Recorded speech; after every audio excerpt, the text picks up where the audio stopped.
The small human ship drifted slowly toward the massive space station. Captain So Young watched through the bridge windows as the alien structure grew larger. It was huge, bigger than any city on Earth. Strange lights blinked across its surface, and ships of all shapes moved around it like busy insects. "First time seeing the Galactic Council station?" asked Ambassador Hyunwoo as he joined her on the bridge. "So," Young nodded. "It's impressive. Makes our ship look like a toy." The UES Harmony was humanity's first diplomatic vessel. It carried only 50 people and basic equipment. Compared to the alien ships around them, it looked simple and weak. That was exactly what Earth wanted the aliens to think. "Incoming message from the station," reported Communications Officer Jae-won. "They're giving us permission to dock at Bay 94. So Young smiled. "Bay 94? That's pretty far from the main areas. I guess they don't think we're very important." "Let them think that," Hyunwoo said quietly. "It makes things easier for us." The docking process took an hour. Alien workers in strange suits helped connect their ship to the station. So Young noticed how they pointed at the Harmony and seemed to be laughing. She didn't understand their A language, but their body movements were clear enough. After docking, Hyunwoo gathered his small team. There was Dr. Min-ho, who studied alien biology, translator Ki-tae, who spoke several alien languages, and Security Chief Woo Jin, who looked uncomfortable in his dress uniform. "Remember," Hyunwoo told them, "we're here to learn and make friends. We want simple trade agreements and peace, nothing more." The group walked through the station's corridors. Everything was built for beings much larger than humans.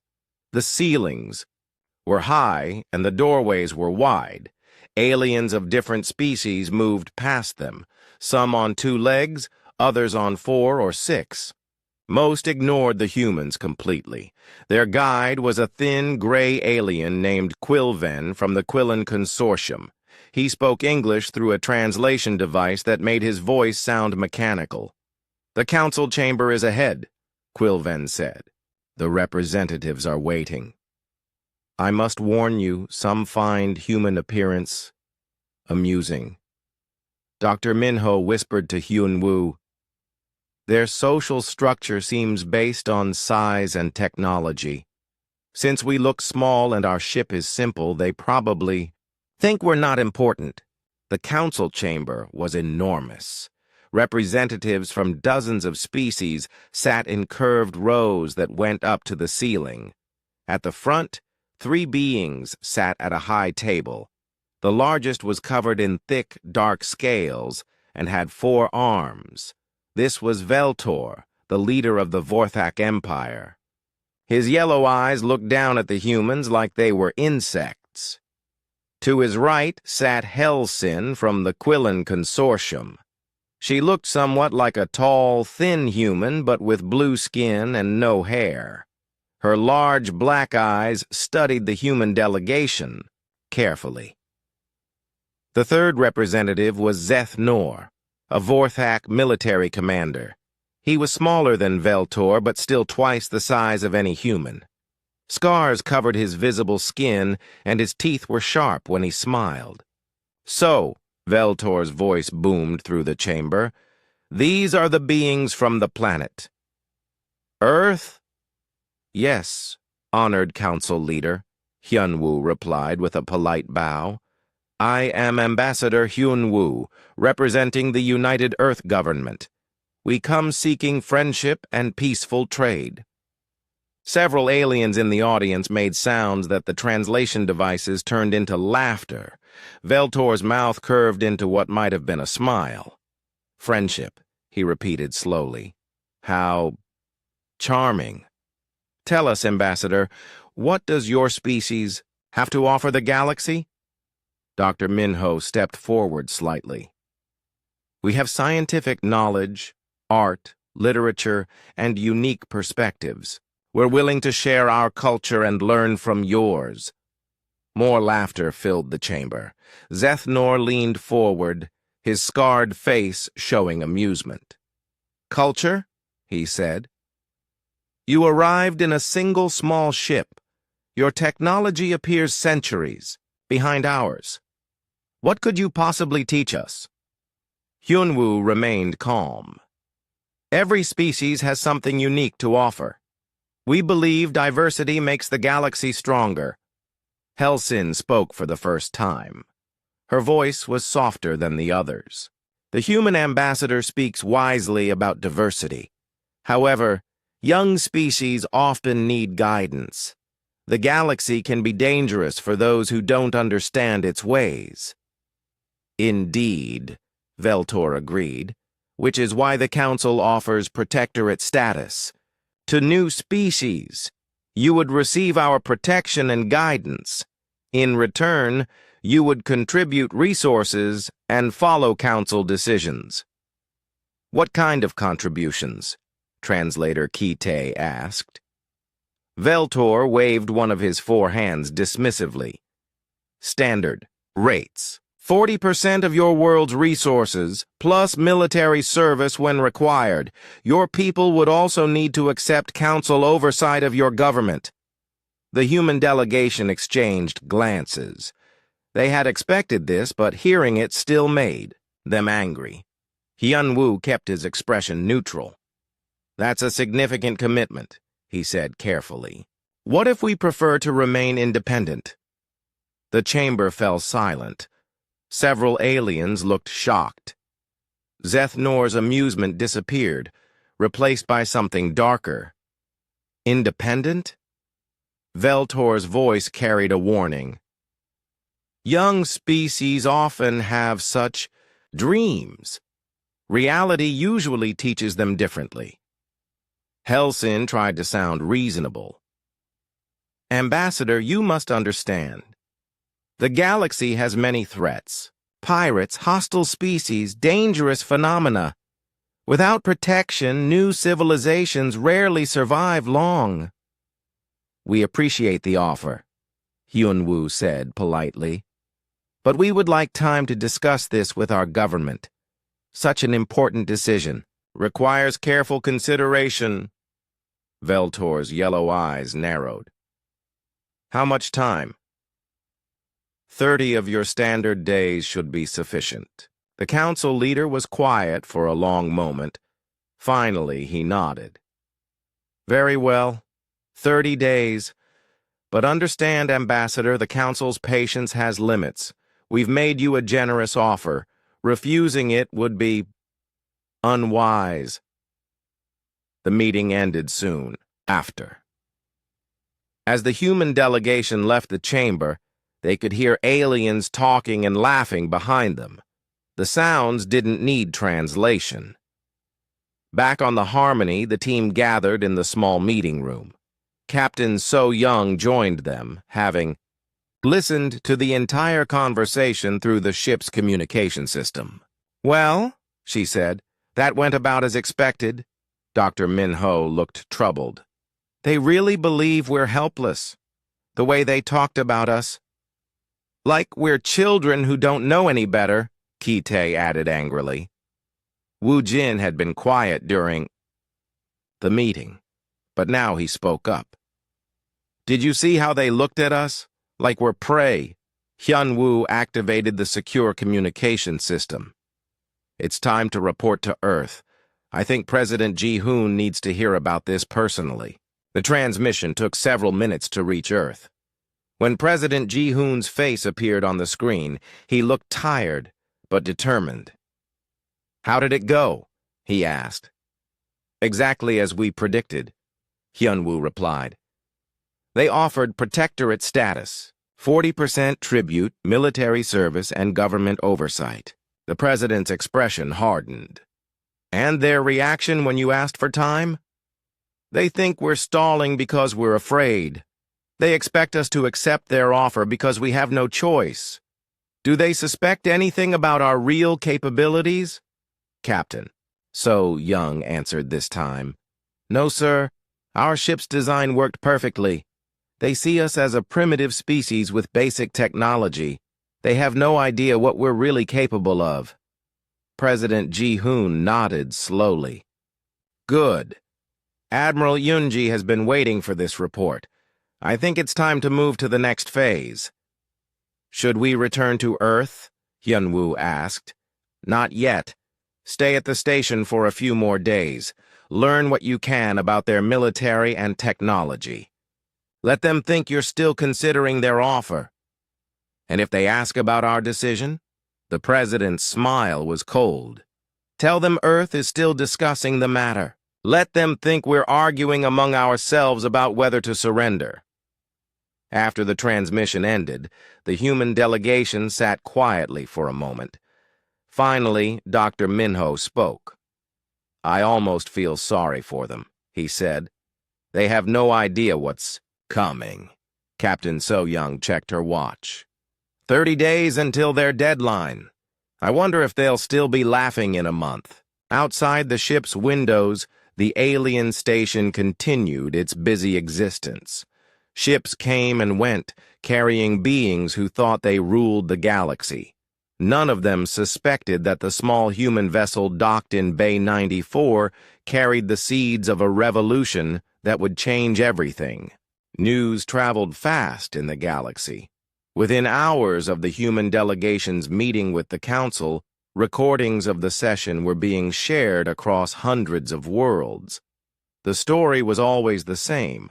A primitive species had actually refused the Council's generous offer. On the Vorthak homeworld, military commander Zeth Nor sat in his private office watching the recording for the 5th time. Each viewing made him laugh harder. He had copied the part where the human ambassador asked for time to consider and sent it to his fellow officers with the message, "Look what thinks it has choices." His communication device buzzed with incoming messages from military friends across the Empire. They all found the human response hilarious. Some sent jokes about brave little humans and the species that forgot its place. Zeth Nor's aide, a younger Vorthak named Korth Vel, entered the office carrying data tablets.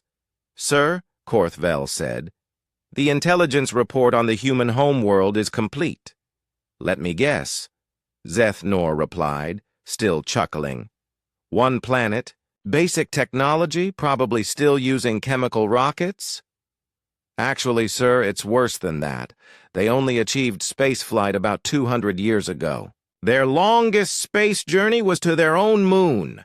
The ship they sent to the Council is literally the furthest they've ever traveled." This made Zeth Nor laugh even harder.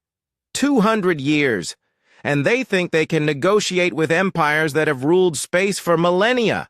He wiped his eyes and looked at the report. "How many ships do they have?" "Intelligence estimates maybe a dozen small vessels. Nothing larger than the one at the Council station. No weapons systems that we can detect." "A dozen ships," Zeth Nor repeated slowly. "The Vorthak Third Fleet has more ships than their entire civilization." He stood up and walked to the window overlooking the military base. Hundreds of Vorthak warships sat in neat rows, each one capable of destroying cities. "Send a message to Fleet Admiral Drexmore," he ordered. "Tell him I volunteer the Third Fleet for Protectorate enforcement duties. This should be the easiest conquest in Vorthak history." Meanwhile, on dozens of other worlds, the reaction was the same. The story became a popular joke in alien social networks. Comedy shows made skits about brave humans facing the galaxy with their tiny ship. Betting pools started on how quickly the humans would surrender when real pressure was applied.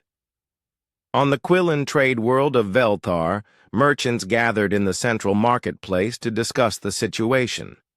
Helsin's assistant, trade coordinator, Quixlen, shared the recording with a group of successful traders. I almost admire their courage, said one merchant. It takes spirit to refuse the council, even if it's foolish spirit. Spirit doesn't pay trade routes, replied another. When they become a protectorate, we'll get exclusive trading rights. Their planet probably has resources they don't even know about. Quixlen nodded. Helsin believes they'll surrender within 10 days. No species can handle the pressure once the military shows up. The conversation continued, but it wasn't really about humans anymore. It was about the profits that would come from another conquered world. Back on Earth, the mood was very different. President Ji-hoon sat in the underground command center beneath the capital, surrounded by the leaders of every major nation. The walls displayed star maps, fleet positions, and military readiness reports. The alien response is exactly what we predicted, reported Intelligence Director Sung Ho. They think this is comedy. Social media across their networks is full of jokes about us. Fleet Admiral Yoonji studied the latest reports from their hidden observation posts throughout the galaxy. Their military is already moving. 3 Vorthak battle groups are heading toward our sector. They're not even trying to hide it. How long until they reach Earth? Asked President Ji-hoon. 26 days at their current speed. They're taking their time, probably to build suspense. Defense Minister In Young looked around the table. Are we really going to do this? Start a war with an empire that's ruled space for thousands of years? We're not starting anything, Ji-hoon replied firmly. They started it the moment they demanded we surrender our freedom. We're just going to finish it. Dr. Minho, who had returned to Earth on a fast courier ship, activated a holographic display. I spent 3 days studying them up close. Their technology is advanced, but it's old. They've been using the same basic designs for centuries. They stopped innovating because they never had to. What do you mean? Asked Science Minister Hua Young. They conquered the galaxy by being first, Minho explained. Every species they met was less advanced, so they never faced a real challenge.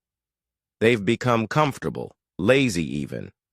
Their weapons and ships work, so they never improved them. Admiral Yoonji smiled grimly. While we've spent 2 centuries preparing for this exact moment.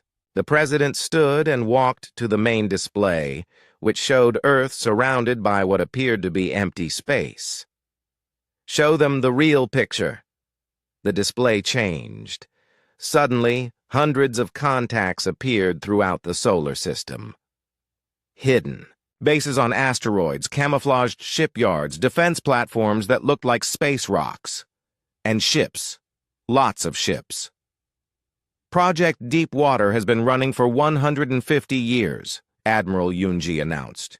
Every breakthrough in human technology has been focused on one goal, making sure we're never helpless when we meet the galaxy. Foreign Minister Tae-ho, who had been quiet until now, spoke up. The aliens think we only have a dozen ships. How many do we actually have? Currently operational? 237 combat vessels of various classes. Under construction? Another 150? The Admiral's smile was cold. The ship that went to the Council is one of our oldest designs. We built it specifically to look primitive. President Ji-hoon returned to his seat. The question isn't whether we can fight them. The question is whether we should reveal everything at once, or let them underestimate us a little longer. I vote for letting them come, said General Kyung-min, head of Earth's ground forces. Let them arrive thinking they're facing helpless prey. The shock value alone will be worth it. Defense Minister In Young looked worried. If we miscalculate, if they're stronger than we think... They're not, interrupted Dr. Minho. I saw their ships up close. Their weapons are energy-based but inefficient. Their shields are strong but slow to recharge. Their ships are big but not maneuverable. They're fighting with technology that's literally ancient. Admiral Yun-ji pulled up tactical displays. Our ships are smaller, faster, and hit harder than anything they have. Our weapons are based on principles they haven't discovered yet. Most importantly, our crews have trained their entire lives for this fight. Theirs are used to easy victories against weaker opponents. The president looked around the table at the faces of humanity's leaders. Fear was there, but so was determination. All in favor of proceeding with Operation Prometheus? Every hand went up. Then it's decided. We wait for them to come to us.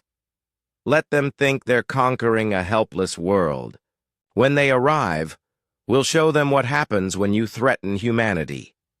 As the meeting ended, Admiral Yunji remained behind with the president. Sir, there's one more thing. Captain Bo Ram and the UES Retribution are ready for deployment. Should we send her to meet the alien fleet?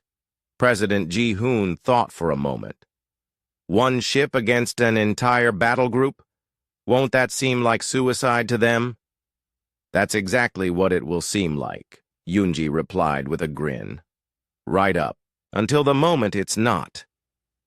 Above them, in the space around Earth, invisible sensors tracked the approaching alien fleet.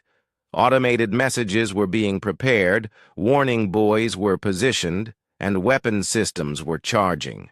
The aliens were coming to conquer what they thought was a helpless world. They were about to learn that humanity's greatest strength had always been the element of surprise. In the hidden asteroid base where the UES Retribution waited, Captain Bo Ram reviewed her orders one final time. Her ship was humanity's answer to galactic arrogance. Tomorrow she would show the universe that Earth's children were nobody's victims. The aliens thought this was funny. They wouldn't be laughing much longer. 28 days had passed since the human delegation requested time to consider the Council's offer. Across the galaxy, alien news networks counted down the final hours with obvious excitement. The consensus was clear. The humans would surrender, probably with embarrassing tears and pleas for mercy. Admiral Korthvel commanded the Vorthak Third Fleet from the bridge of his flagship, the Doom of Worlds. The massive warship was 3 kilometers long and carried enough firepower to destroy continents. Behind him, 2 more battle groups maintained perfect formation, 67 ships in total, representing the might of an empire that had never known defeat. Status report, Korthvel ordered as they entered the outer edge of the human solar system. All ships ready for combat operations, reported his tactical officer. Sensors show the target planet ahead. No sign of defensive fleets or orbital platforms. Korthvel studied the display with satisfaction. The human homeworld looked exactly as intelligence had predicted. 1 planet, a few small moons, some primitive satellites. Any response to our arrival? Nothing, sir. Complete sensor silence. They might not even know we're here yet.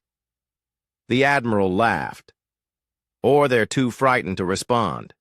Begin broadcasting surrender demands on all frequencies. Let's see how brave they are when faced with real power.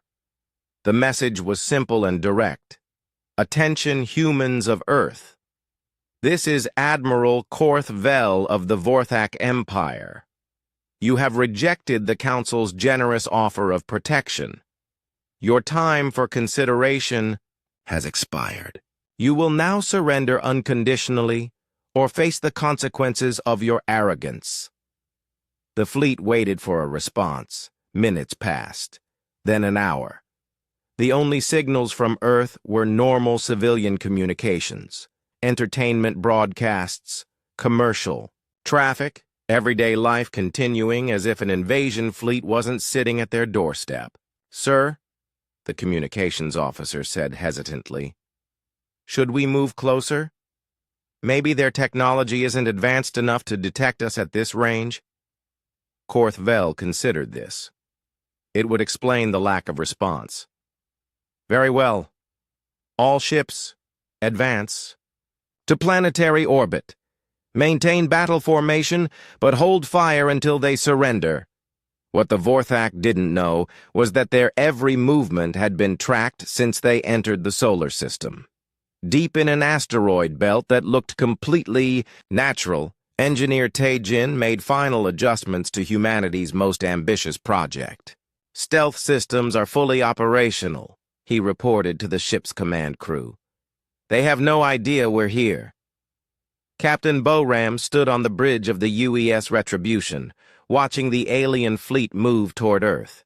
Her ship was completely invisible. To their sensors, thanks to technology that bent light and energy around the vessel, to alien eyes, the space around them appeared empty. Impressive fleet, commented Executive Officer Jun-ho. 67 ships. In the old days, that would have been enough to conquer our entire solar system. In the old days, we would have met them with chemical rockets and nuclear weapons, Boram replied. Times have changed. The Retribution was humanity's first true warship, built over 15 years in the hidden shipyards of the asteroid belt. Everything about her was revolutionary. Her hull was made from materials that didn't exist in alien technology. Her weapons were based on physics principles the galaxy had never discovered, and her engines could accelerate faster than anything in known space. Orders from Fleet Command, reported Communications Officer Hyrin. We are authorized to begin Operation Prometheus. Rules of engagement are in effect. Boram nodded. The rules were simple. Disable enemy ships without destroying them. Humanity wanted to send a message, not commit genocide. All stations, prepare for combat. Tactical. What's our best approach? Tactical Officer Sang-min studied the enemy formation. They're bunched together, probably for intimidation. Classic Vorthak battle doctrine. If we approach from behind their flagship, we can engage the entire fleet before they can react. Helmsman Woo Sung, bring us around behind their formation. Stay in stealth mode until we're in position. The Retribution moved through space like a ghost. Her advanced engines made no detectable noise or energy signature. To the Vorthak fleet, space remained empty and peaceful. On Earth, President Ji-hoon watched the alien fleet's approach from the command center. They're taking their time. Very confident. Too confident, Admiral Yoonji observed. Look at their formation. They're not even ready for combat. This is a parade, not a military operation. Should we warn them? Asked Defense Minister In-young. Give them a chance to leave peacefully? Ji-hoon considered this. Captain Boram has her orders. One warning, then action. We've tried diplomacy. They chose force. Above them, the Vorthak fleet entered Earth's orbital space. Admiral Korth Vel was growing impatient with the lack of response from the planet below. Begin targeting their major cities, he ordered. Maybe the threat of bombardment will motivate them to surrender. Weapon systems across the fleet began, charging. Massive energy cannons that could level mountains turned toward the blue world below. The message was clear: surrender or watch your cities burn. That's when Boram decided Earth had been threatened enough. Decloak the ship, she ordered. The UES Retribution appeared directly behind the Vorthak flagship, as if materializing from nothing. Alarms immediately began sounding throughout the alien fleet as sensors detected the impossible, a ship that hadn't been there seconds before. Unknown vessel! Admiral Korth Vel's voice cracked slightly. Identify yourself immediately! Boram opened a communication channel to the entire fleet. Her voice was calm and professional. I am Captain Boram of the United Earth Ship Retribution. You are in violation of human territorial space. Your weapons are targeted at civilian populations. You have 30 seconds to power down your weapons and withdraw from this system." The response was immediate laughter from multiple ships. Admiral Korthvel's image appeared on the main screen, his scarred face showing pure amusement. "One ship," he managed between laughs. "You send one ship against my entire fleet. Human, your courage is admirable, but your intelligence is lacking. Surrender now, and I might let your crew live as slaves." 20 seconds, Boram replied calmly. Tactical. Korthvel ordered his crew, "Target that ship. One broadside should vaporize it completely." The massive guns of the Doom of Worlds swung toward the Retribution. Across the fleet, other ships began targeting the lone human vessel. 67 ships preparing to destroy one. 10 seconds, Boram announced. "Fire!" Korthvel roared. The space around the Retribution lit up with energy beams and plasma bolts. Enough firepower to destroy a small moon converged on the human ship's position. When the light faded, the Retribution sat exactly where it had been. Not a scratch on its hull. The silence from the alien fleet was deafening. "Your 30 seconds are up," Boram said quietly. Then to her crew, "All weapons, fire at will. Disable only. Do not destroy." What happened next would be talked about in military academies across the galaxy for centuries. The Retribution didn't just fight back, it danced. Her weapons, based on principles that made energy itself a tool, cut through alien shields like they weren't there. Her speed made her impossible to track, appearing in 3 different places simultaneously as she moved faster than their targeting systems could follow. In less than 2 minutes, half the Vorthak fleet was dead in space. Their weapon systems destroyed, their engines offline. The Retribution moved through their formation like a shark among minnows, systematically dismantling the most powerful military force in their sector of the galaxy. Admiral Korthvel watched in growing horror as his ships fell silent one by one. "All vessels, concentrate fire, ramming speed, whatever it takes." But his orders fell on deaf ears. Ship after ship reported the same thing. Weapons destroyed. Engines disabled, life support functioning. The human ship was leaving them alive but helpless. The final insult came when the Retribution positioned herself directly in front of Korthvel's flagship. At point-blank range, she could have destroyed the Doom of Worlds instantly. Instead, she simply waited. "This concludes our demonstration," Boram announced to the crippled fleet. "You came here to conquer a defenseless world. You found something else entirely. Your ships are disabled but intact. Your crews are alive and unharmed. This was a warning." She paused, letting her words sink in across 67 silent ships. "Tell your council that humanity extends its hand in friendship to all who offer the same. But to those who mistake our desire for peace as weakness, understand this. What you have experienced today was mercy. The next fleet that enters our space with hostile intent will receive no such consideration." The transmission ended. The Retribution cloaked and vanished as suddenly as it had appeared, leaving the Vorthak fleet drifting helplessly in Earth's orbit. In the command center on Earth, President Ji-hoon and his staff watched the aftermath in satisfied silence. Admiral Yunji finally spoke. "I think we got their attention. The galaxy would never be the same." The destruction of the Vorthak Third Fleet sent shockwaves across the galaxy that reached the farthest corners of known space within hours. On the Galactic Council station, emergency sessions were called as representatives tried to understand what had happened.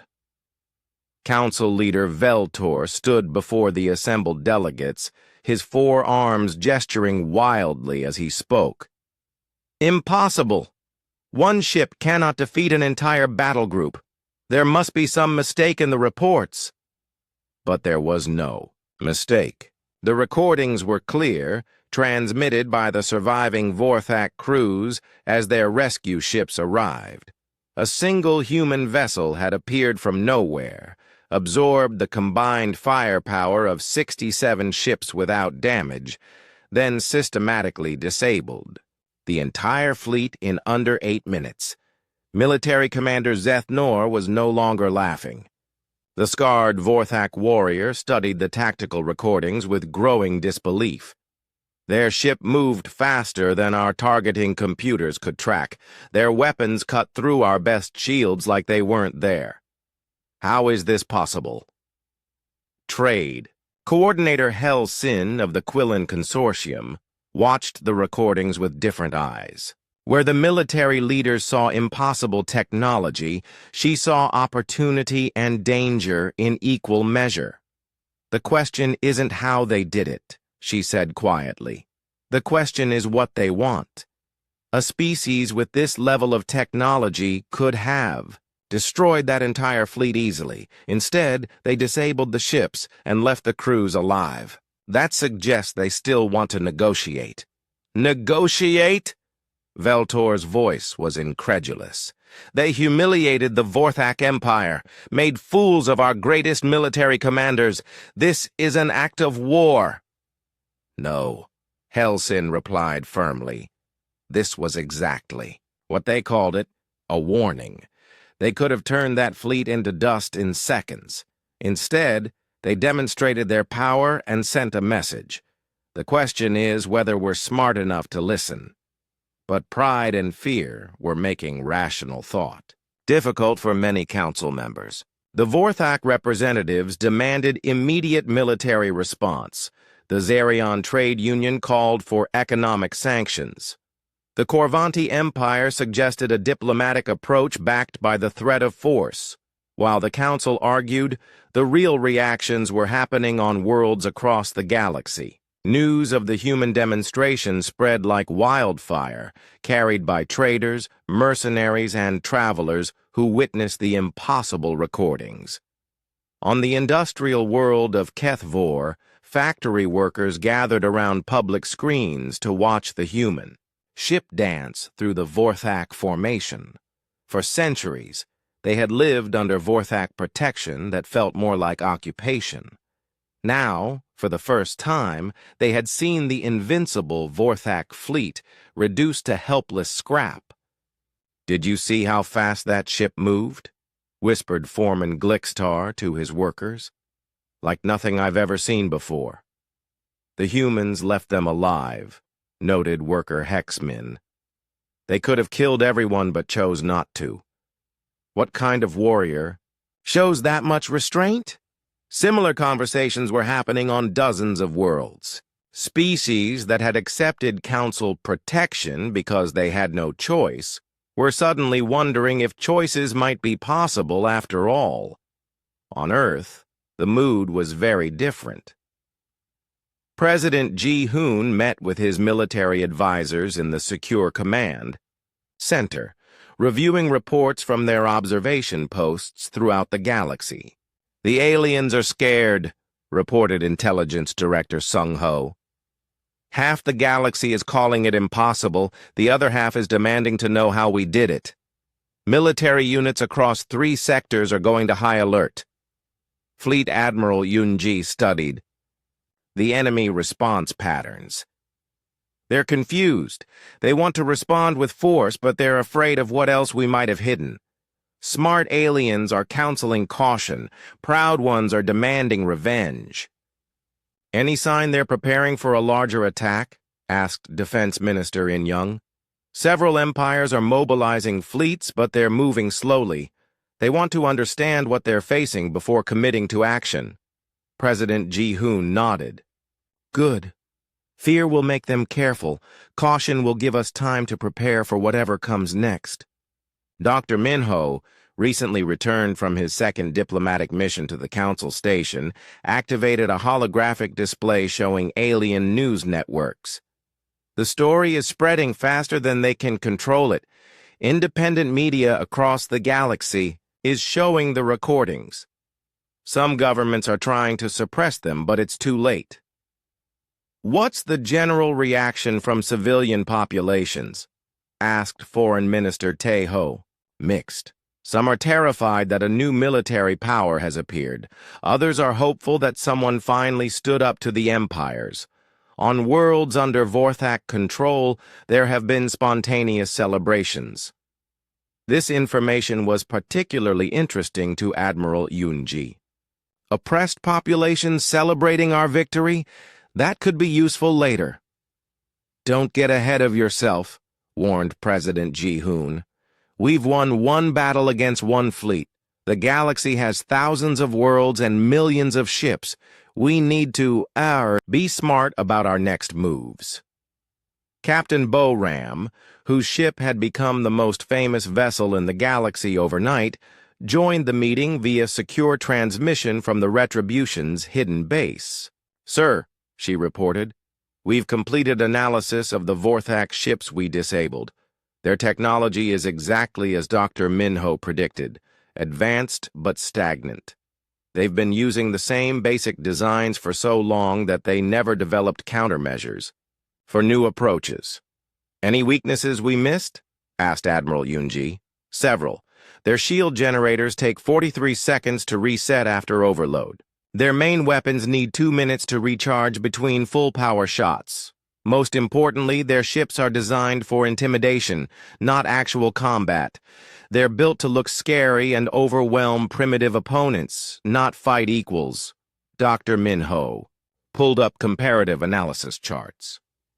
This fits what I observed during my time on the Council Station. The galactic powers haven't faced serious opposition in so long that they've forgotten how to adapt. They rely on size and tradition instead of innovation. That won't last forever, warned Intelligence Director Sung-ho. Now that they know we exist, they'll start developing countermeasures. We have a technological advantage, but it's temporary. President Ji-hoon stood and walked to the main display, which showed the current positions of known alien fleets. Several were moving toward human space, though slowly and carefully. Admiral Yoonji, what's the status of our fleet construction? The Retribution has 11 sister ships nearing completion. The first of the new battleship class will be ready for trials in 60 days. Overall, we'll have a complete battle fleet, operational within 6 months, and our intelligence network expanding rapidly. Now that the galaxy knows we exist, we can be more open about gathering information. Several minor species have already reached out through back channels, asking about trade agreements and mutual defense pacts. Foreign Minister Tae Ho looked surprised. Already? We just had our first military action yesterday. Fear of the major empires is stronger than fear of us, Dr. Minho explained. Small species have been waiting for someone to challenge the established order. We've proven it's possible. President Ji-hoon returned to his seat. Then we need to be very careful about our next steps. We've gotten the galaxy's attention. How we use that attention will determine whether we become leaders of a new order or targets for complete destruction. Sir, Captain Bo-Ram interjected. From the screen, permission to make a suggestion? Go ahead, Captain. The aliens are waiting for our next move. They expect us to either attack aggressively or try to hide. What if we do neither? What if we simply operate normally? Admiral Yoonji looked intrigued. Explain. We begin normal patrol operations throughout our claimed territory. We respond to merchant vessels that request assistance. We investigate scientific phenomena. We act like the space power we've always been, not like a species that just discovered the galaxy. The room was quiet as everyone considered this idea. Finally, President Ji-hoon smiled. Psychological warfare. Make them wonder how long we've been operating in space without their knowledge. Make them question what else they don't know about us. Exactly, Bo-Ram replied. Fear of the unknown is more powerful than fear of the known. Intelligence Director. Sung-Ho was already working on his tablet. I can have our deep cover agents spread rumors about ancient human settlements, lost colonies, mysterious ships seen in unexplored systems, make them think we've been watching them for decades. Submit, the president ordered. Let them wonder how much we know and how long we've been planning. Uncertainty will make them more likely to negotiate than fight. As the meeting concluded, each department began implementing the new strategy. Humanity would emerge from hiding, not as conquerors, but as a power that had always existed just beyond the edge of galactic awareness. The aliens expected either submission or aggression. They would get something much more unsettling. The realization that the galaxy was larger and more dangerous than they had ever imagined. And somewhere in that vastness, humanity had been waiting, watching, and preparing for this moment for longer than anyone suspected. The bridge of the UES Retribution hummed with quiet efficiency as Captain Bo-Ram studied the tactical display. 3 weeks had passed since their encounter with the Vorthak fleet, and the galaxy was still trying to understand what had happened. Now, humanity was about to give them another lesson.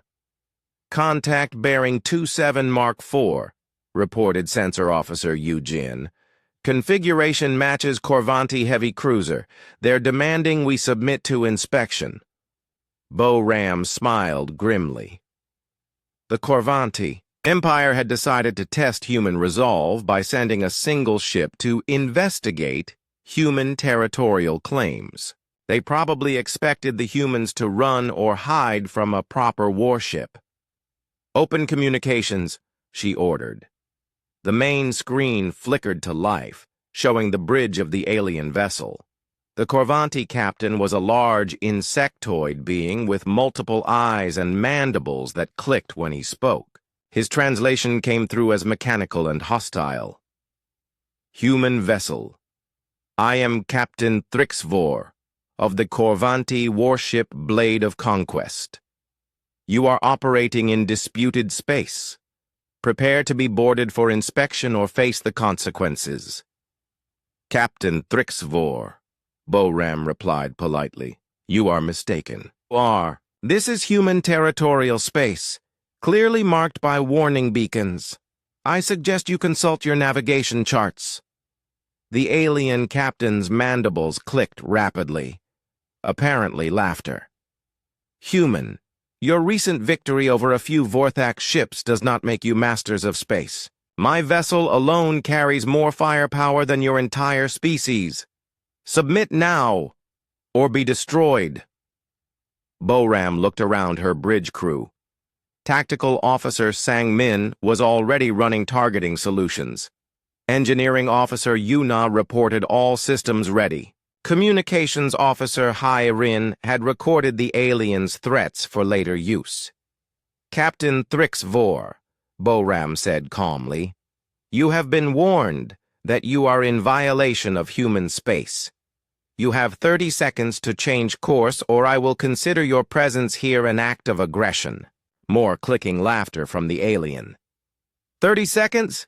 Human, I will give you 10 seconds to surrender before I turn your ship into debris.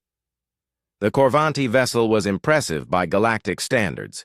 2 kilometers long, bristling with weapons, and protected by shields that could deflect small asteroids. Against most opponents, it would have been overwhelming. Against the Retribution, it was a target.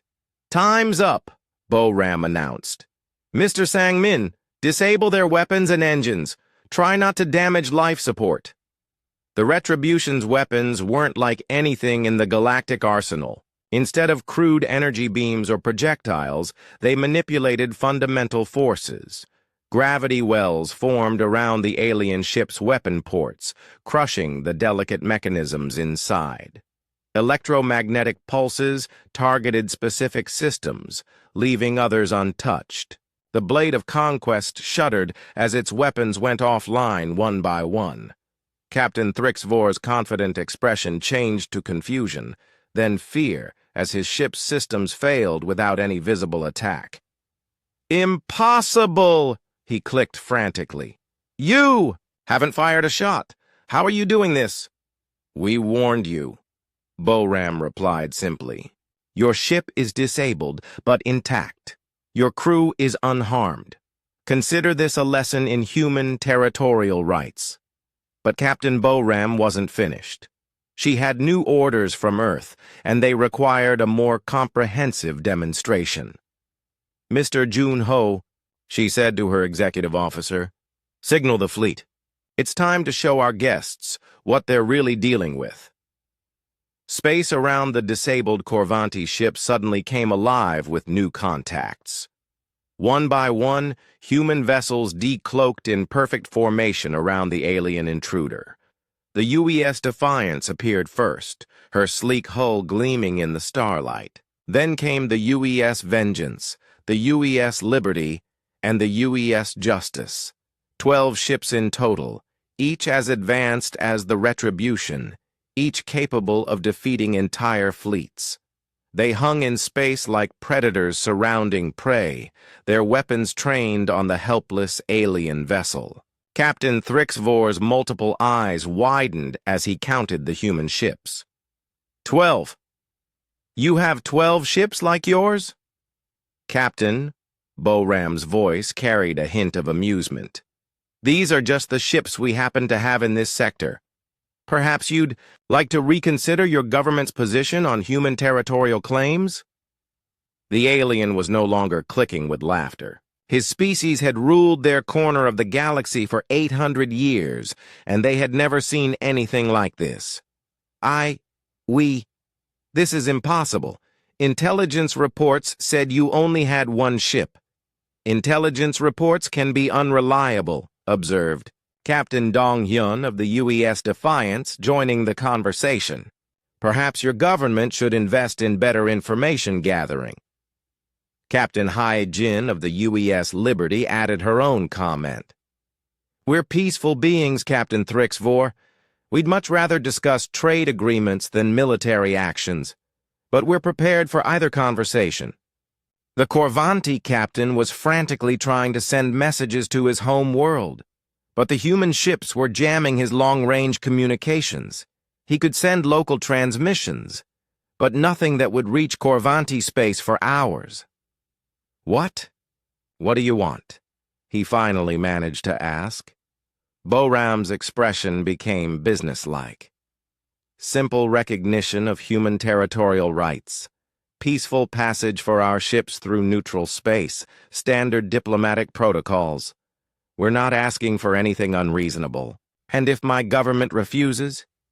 The 12 human ships moved in perfect synchronization, their formation shifting to demonstrate the precision of their coordination.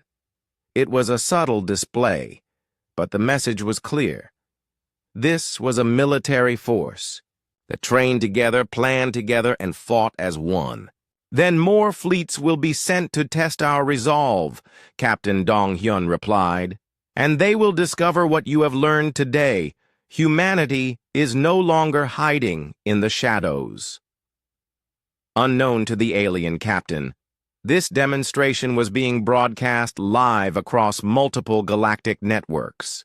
Dr. Minho had established secret communication relays throughout the galaxy, and news of each human encounter spread within hours. The galaxy was watching its established powers being systematically outclassed by a species they had dismissed as primitive. On the Galactic Council Station, emergency sessions were becoming daily occurrences. Council leader Veltor paced in his private chambers, while military advisors tried to explain the impossible reports flooding in from across the galaxy. 12 ships, Veltor roared. Now they have 12 ships. Last week it was 1. Next week it will be 50. Where are these vessels coming from? Military Commander Zeth Nor studied the tactical recordings with professional interest. Their formations are perfect. Every ship moves like it's part of a single organism. This isn't random technology. This is a complete military doctrine developed over decades. "How is that possible?" demanded Trade Coordinator Helsin. "Our intelligence said they only achieved spaceflight 2 centuries ago." "Our intelligence was wrong," Zethnor admitted, "or incomplete. These humans have been planning for galactic contact much longer than we suspected." On Earth, President Ji-hoon watched the live feed from the encounter with satisfaction. The alien ship was completely helpless, surrounded by human vessels that appeared and disappeared at will. The psychological impact was exactly what they had hoped for. "Excellent work, Captain Boram," he transmitted to the fleet. "You have permission to release their ship and escort them out of our territory." "Understood, sir. What about their request? For negotiations? Tell them to have their government contact Ambassador Hyunwoo through official channels. We're happy to discuss mutual recognition and trade agreements." The conversation with Captain Thrixvor concluded quickly after that. His ship's systems were restored, and he was escorted to the edge of human space by 6 of the 12 vessels. The other 6 simply vanished, cloaking systems making them invisible once again. But the Corvanti captain had learned what the galaxy was beginning to understand. Humanity wasn't just another minor species with lucky technology. They were a fully developed space power that had been operating in secret for longer than anyone realized. As his ship limped back toward Corvanti space, Captain Thrixvor composed his report with trembling appendages. "How do you explain to your superiors that everything they thought they knew about the galaxy was wrong? The humans weren't newcomers stumbling into galactic politics. They were established players who had simply chosen their moment to reveal themselves, and that moment had arrived with enough force to reshape the balance of power across known space. In the weeks that followed, more alien powers would test human resolve. Each encounter would end the same way: disabled ships, unharmed crews, and a growing understanding that the galaxy had a new player whose capabilities remained largely unknown. The age of easy conquest was ending. The age of negotiation was about to begin. The news traveled faster than any ship in the galaxy. Within hours of the Corvanti encounter, recordings of 12 human vessels surrounding the disabled alien cruiser were being broadcast on every major network. The impossible had happened again, and this time there could be no denial. On the Vorthak homeworld, War Marshal Drex Moore stood before a holographic display showing human ship movements across 3 sectors. Red markers indicated confirmed human vessels, yellow showed probable sightings, and blue marked unexplained phenomena that might be related. The map looked like a disease spreading through the galaxy. "How many ships do they have?" he demanded of his intelligence chief. "Unknown, sir. Confirmed sightings suggest at least 20 vessels of the same class as the one that defeated our 3rd fleet. But there are reports of different ship types, larger vessels, and activities in systems we haven't even explored yet." Drexmore's aide, a young officer named Kex Thon, reviewed the latest intelligence reports. "Sir, some of our deep space patrol ships have reported detecting artificial signals from empty systems. When we investigate, we find nothing, but the signals suggest major industrial activity." "Hidden bases," Drexmore concluded grimly. "They're not operating from one world. They have infrastructure we never suspected." This realization was spreading across the galactic powers simultaneously. The humans weren't expanding from Earth. They were revealing existing positions that had been established years or decades earlier. The implications were terrifying for civilizations that thought they controlled known space. On the Quillen homeworld, Trade Minister Helsin convened an emergency meeting of the consortium's Economic Council. The massive chamber, normally filled with the sounds of profitable negotiation, was unusually quiet. The humans have made 3 requests for formal diplomatic relations, she reported to the assembled merchants and administrators. They want recognition of territorial rights, establishment of trade routes, and mutual defense agreements. Council member Quindar, an elderly Quillan who controlled shipping through 17 systems, spoke carefully. What are they offering? In return? Advanced technology, scientific knowledge, and protection from hostile forces. Helsin paused. They've also offered to share their cloaking technology with allied species. The silence that followed this announcement was profound. Cloaking technology that actually worked was worth more than entire star systems. The ability to move ships undetected would revolutionize both trade and warfare. What do they want for the cloaking technology? Asked another council member. They haven't specified a price. They say it would be part of a comprehensive alliance agreement. Helsin activated a holographic display showing human territorial claims. But they're clearly establishing themselves as a major power. Allying with them now might be more valuable than opposing them later. Meanwhile, on the Zerion Trade Union's capital world, President Administrator Vex Olin was dealing with a different kind of crisis. 3 Zerion merchant vessels had encountered human ships in the past week, and all 3 encounters had ended with the humans offering assistance rather than demanding tribute. They helped repair our engines at no cost, reported Captain Melteris, of the merchant vessel Golden Prophet. When pirates attacked the convoy near the Nexus system, human ships appeared and drove them off. They didn't ask for payment or territorial concessions. This behavior was completely outside normal galactic patterns. Major powers didn't help minor species without demanding something in return. The humans seemed to be operating by entirely different rules. Are they trying to establish trade relationships? Asked Trade Director Pax Yun. That's what's strange, Captain Melteris replied. They didn't try to negotiate anything. They just helped and left. They said they were maintaining safe passage for peaceful commerce in their territory. President Administrator Vex Olin studied the reports with growing interest. A major power that protected trade rather than taxing it, that encouraged commerce rather than controlling it? Such a thing was almost unheard of in galactic politics. Send a formal diplomatic mission to their embassy, he ordered. I want to know what they really want. But the humans already had an embassy. Ambassador Hyun-woo had quietly established diplomatic facilities on 7 neutral worlds, while the galaxy was still trying to understand what had happened to the Vorthak fleet. The human diplomatic corps was already in full operation, accepting meetings and negotiating agreements with any species that approached them peacefully. This discovery sent another wave of shock through the galactic establishment.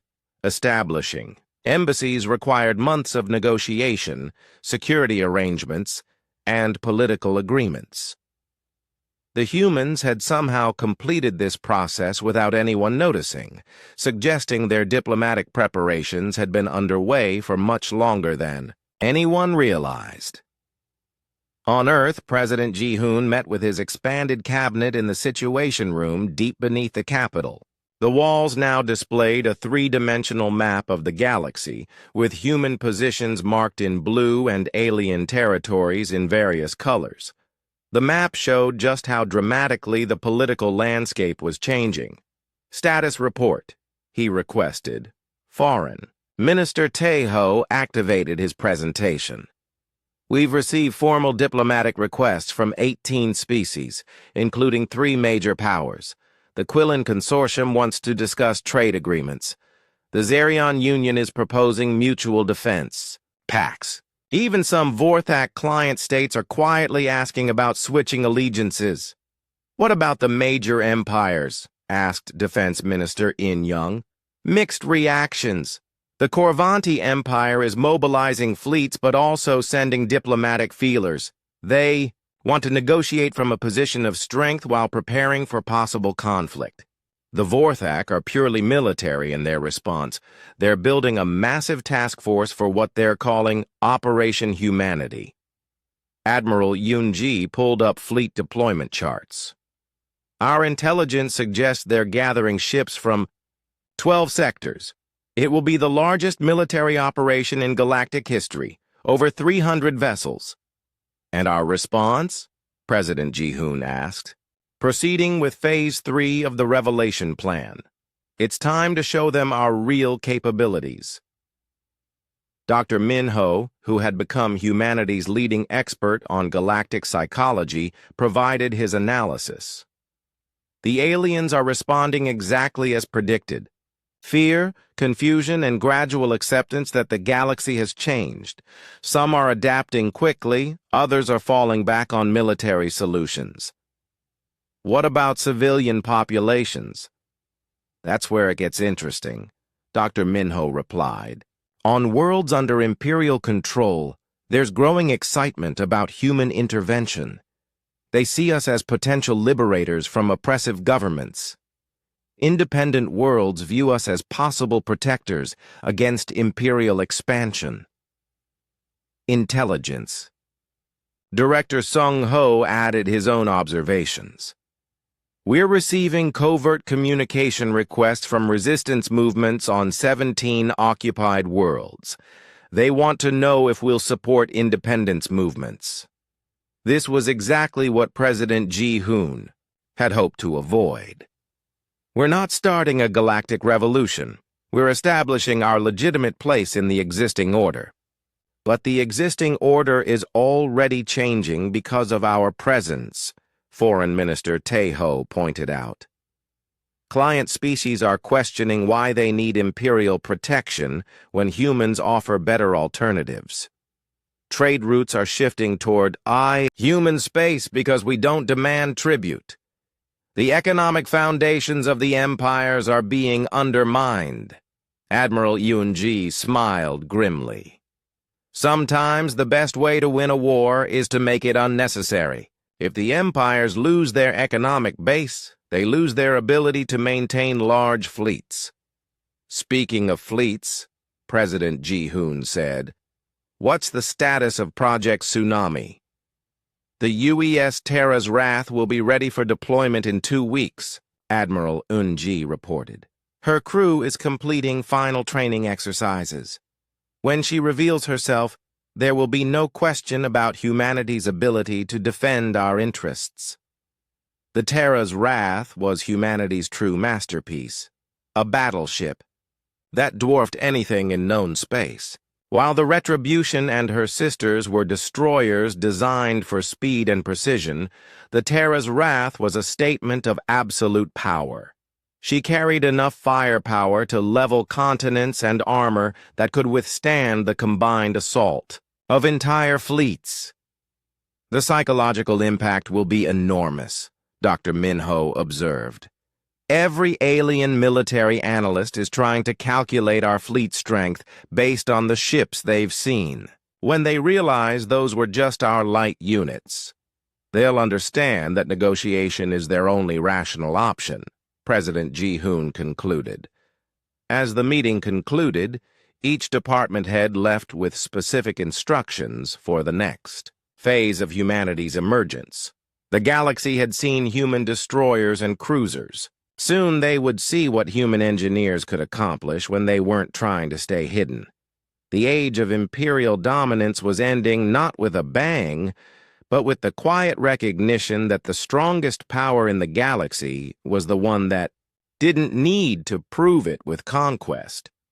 The humans were offering a new way forward. Partnership instead of domination, protection instead of exploitation, trade instead of tribute. The species that accepted this vision would prosper.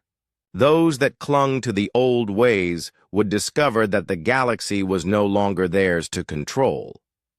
Change was coming whether the empires wanted it or not. The only question was whether they would adapt or be. Admiral Korth Vel had learned from his previous encounter with humanity.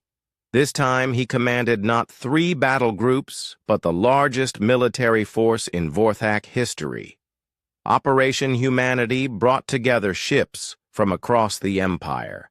700 vessels ranging from nimble destroyers to massive dreadnoughts. If the humans thought a dozen ships could intimidate the Vorthak Empire, they were about to learn otherwise. All fleet commanders, report status, Korthvel ordered from the bridge of his new flagship, the Eternal Dominion. The massive ship was 5 kilometers long and carried enough firepower to crack planets. 1st through 7th Battle Groups report ready for combat operations, came the response. Long-range sensors show the human home system ahead. No defensive. Formations detected. Korthvel smiled with satisfaction. Intelligence had been wrong about human capabilities before, but mathematics didn't lie. 700 ships against 12 was not a battle. It was an execution.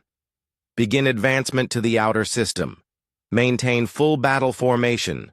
When we arrive, I want every human ship destroyed and their world in our custody within 1 hour.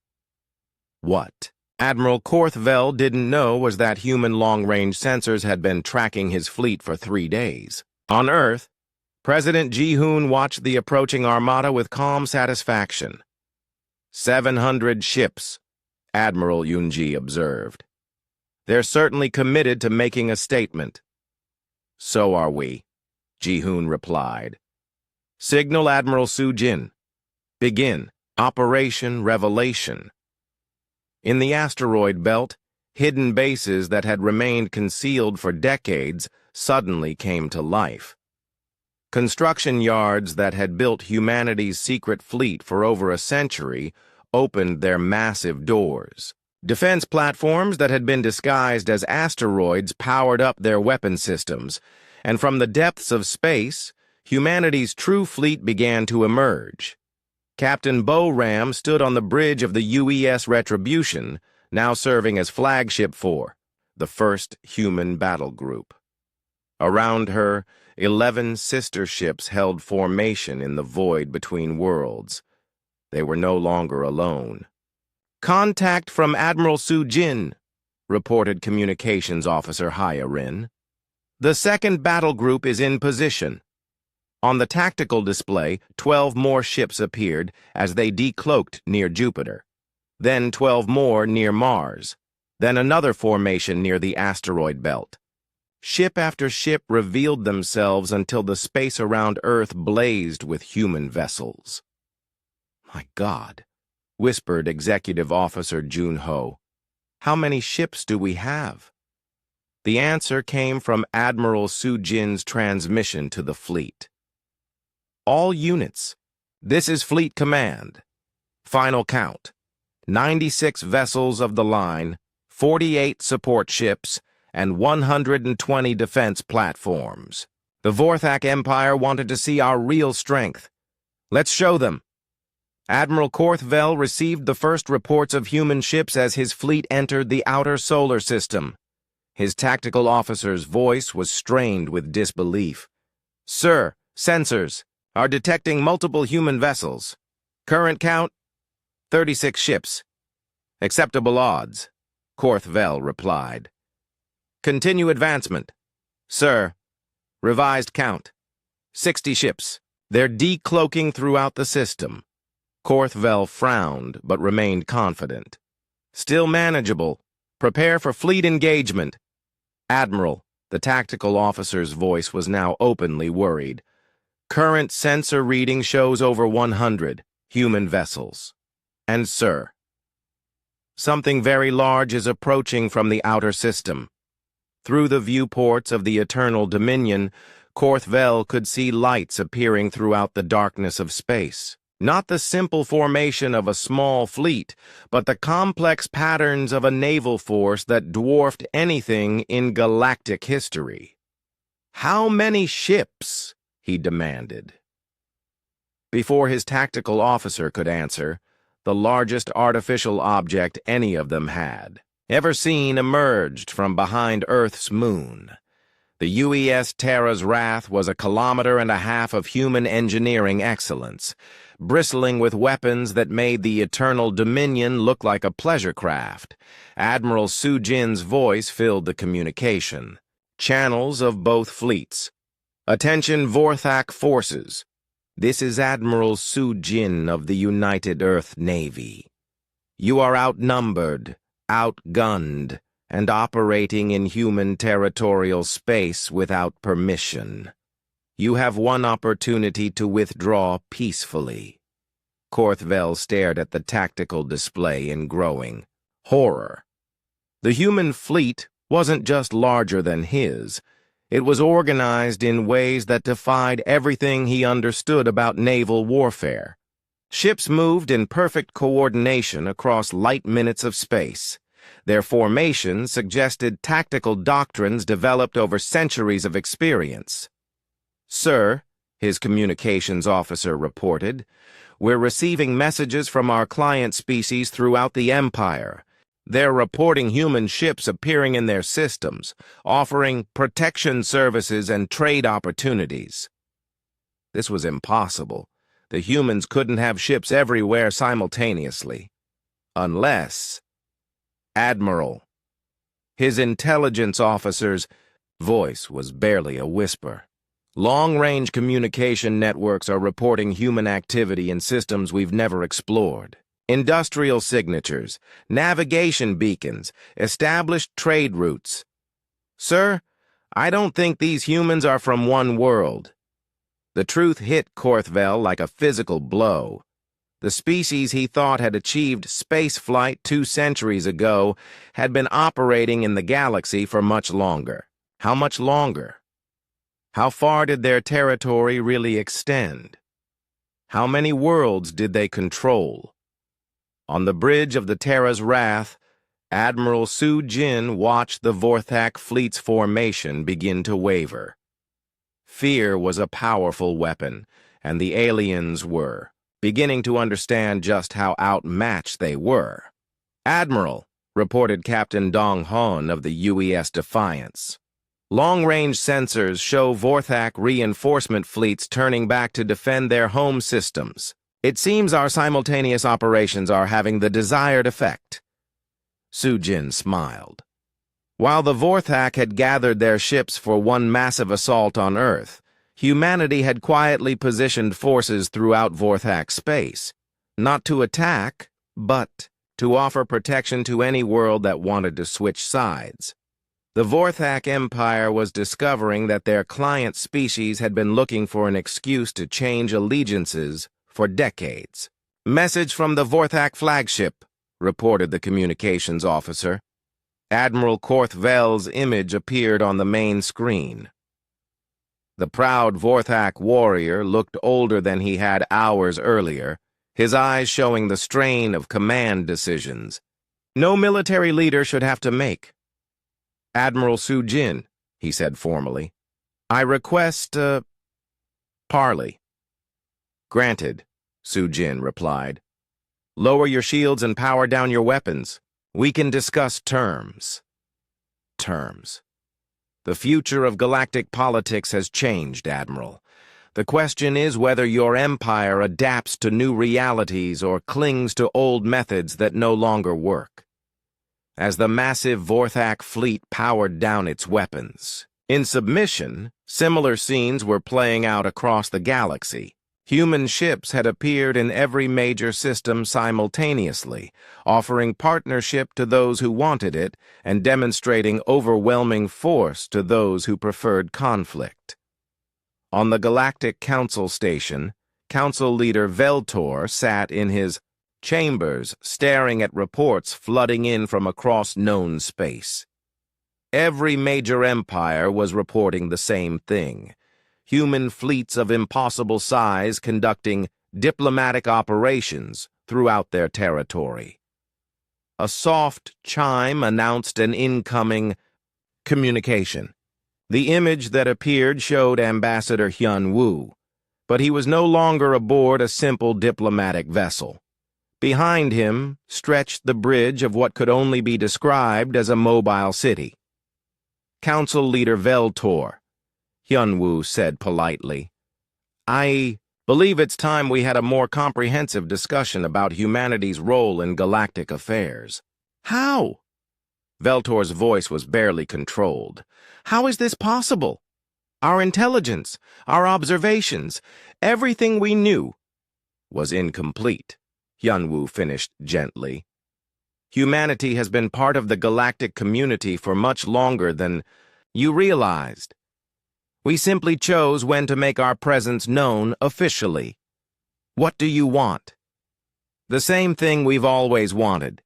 Peaceful coexistence, fair trade, and mutual respect among all species. The difference is that now we have the strength to ensure those principles are upheld. On Earth, President Ji-hoon watched the reactions pouring in from across the galaxy. Fear, confusion, anger, but also hope from species that had never dared to dream of freedom from imperial domination. Phase 4? Asked Admiral Yoon-ji. Not yet. Let them process what they've seen.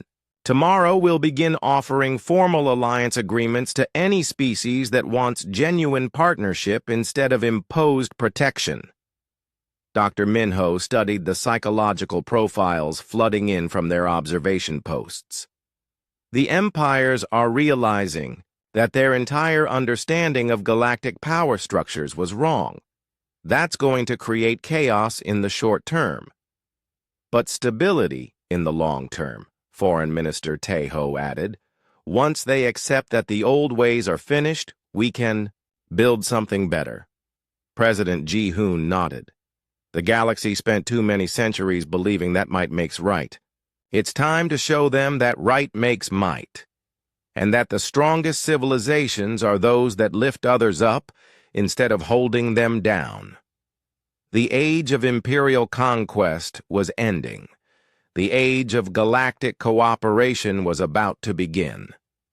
And, at the center of it all, humanity stood ready to guide the transition from the shadows where they had always been watching, waiting for the right moment to step into the light. 6 months after the Great Revelation, as historians were already calling it, the galaxy was a very different place. The Galactic Council chamber had been expanded to accommodate new members, and the seating arrangements reflected the new reality of interstellar politics. Ambassador Hyun-woo sat at the head table alongside the traditional council leaders, but the dynamics had completely changed. Where once Veltor of the Vorthak Empire had dominated discussions through force of personality and implied threats, now genuine debate and negotiation filled the air. The proposal before us, Hyun-woo addressed the assembled delegates, is straightforward. Establishment of protected shipping lanes throughout the galaxy, maintained jointly by all member species according to their capabilities. Trade Coordinator Helsin of the Quillen Consortium leaned forward. The economic benefits are obvious, but who enforces these protections? The old system of imperial patrol zones no longer functions. This was the heart of the new galactic order. The revelation of humanity's true strength had shattered the military, foundations that had kept the empires in power for millennia. Client species were no longer willing to accept protection that felt more like occupation, especially when humans offered genuine partnership instead. Enforcement will be voluntary and cooperative, replied Admiral Soo-jin, representing Earth's military interests. Any species can request assistance in protecting their trade routes. Those with military capability contribute ships and personnel. Those without contribute resources or technological expertise. Former War Marshal Drex Moore, now serving as Vorthak representative for military affairs, spoke carefully. And if hostile forces threaten these lanes? Pirates, rogue states, other dangers? Admiral Soo-jin's smile was polite, but carried undertones that every military leader in the chamber understood. Then they will discover that attacking peaceful commerce is a very unwise decision. The transformation of galactic military thinking had been swift and total. After seeing human capabilities, no rational leader wanted to test their resolve in actual combat. The few pirate groups and rogue factions that had tried found themselves facing response forces that made resistance futile. But humanity's real innovation wasn't military. It was economic and social. Dr. Subin, who had become humanity's chief diplomatic architect, stood to address the chamber. The old model of galactic politics was based on scarcity, limited resources, restricted trade, control through force. But scarcity was artificially maintained by those who benefited from it. When we remove barriers to commerce and cooperation, everyone prospers. The proof was visible throughout the galaxy. Trade routes that had been monopolized by imperial powers were now open to any species with goods to sell. Technological exchange programs had accelerated innovation across hundreds of worlds. Most importantly, species that had been client states for centuries were discovering what independence actually meant. President Administrator Vex Olin of the Zerion Trade Union had become one of humanity's strongest supporters. Our trade volume has increased by 400% since joining the Terran Commerce League. Our ships travel safely through systems that were once dominated by protection rackets. This isn't just better economics, it's better civilization. But the changes hadn't been universally welcomed. Several species that had built their power on the old system of exploitation were struggling to adapt. Captain Thrixvor of the Corvanti Empire, now serving as their diplomatic representative, voiced their concerns. The humans speak of cooperation and mutual benefit, he said, his mandibles clicking with agitation. But they've destroyed the stability that kept the galaxy peaceful for 1,000 years. Independent worlds are making their own decisions. Client species are abandoning their obligations. This will lead to chaos. Hyun Woo responded with the patience of someone who had heard this argument many times. Captain Thrixvor, you're correct, that we've changed the old stability. But was it really stability? Or was it stagnation enforced by fear? Look at the data. Galaxy-wide conflicts are at their lowest level in recorded history. Trade is at an all-time high. Scientific advancement has accelerated dramatically. This isn't chaos, it's growth. The statistics were undeniable. Without the need to maintain massive military forces for intimidation and control, the former imperial powers had resources to invest in actual development. Without the fear of imperial retaliation, smaller species were exploring, innovating, and cooperating in ways that had been impossible before. Council leader Veltor, whose role had evolved from supreme authority to senior mediator, called for a recess. The morning's session had been particularly productive, with agreements reached on 3 major trade initiatives and 2 scientific exchange programs. During the break, Veltor approached Hyunwoo privately. The massive Vorthak leader looked tired, but oddly relieved. "Ambassador," he said quietly, "I must admit something. When your species first appeared, I thought it meant the end of everything we had built. I was wrong. It was the end of everything we had built incorrectly." Hyunwoo studied the alien leader with interest. "How so?" "For centuries, we maintained order through strength. It worked, but it required constant vigilance, constant threat. We spent more resources on control than on progress.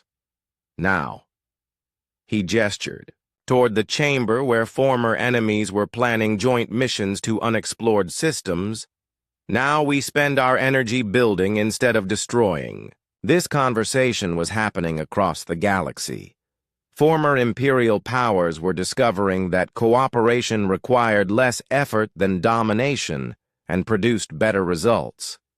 The Vorthak military, once dedicated to conquest, had become the galaxy's most effective peacekeeping force. The Corvanti trade fleets, freed from the need to collect tribute, had become merchant marines protecting commerce rather than taxing it. But the most remarkable changes were happening on worlds that had been forgotten by the old order. Captain Boram, now commanding the exploration vessel UES Discovery, had just returned from a survey mission to the galaxy's outer rim. 12 new civilizations in the Andorian sector alone, she reported to the council session that afternoon. All spacefaring, all peaceful, all eager to join the galactic community. Under the old system, they would have been conquered or ignored. Now they're partners. Dr. Minho, serving as Director of Xenological Studies, added his observations. We're discovering that the galaxy is far more diverse and populous than anyone realized. The imperial model only worked by suppressing development in most systems. Remove that suppression and civilization blooms everywhere. Trade Coordinator. Helsin was practically glowing with excitement. New markets, new technologies, new trade goods. The economic potential is limitless, and because everyone benefits from trade, everyone has an incentive to maintain peace.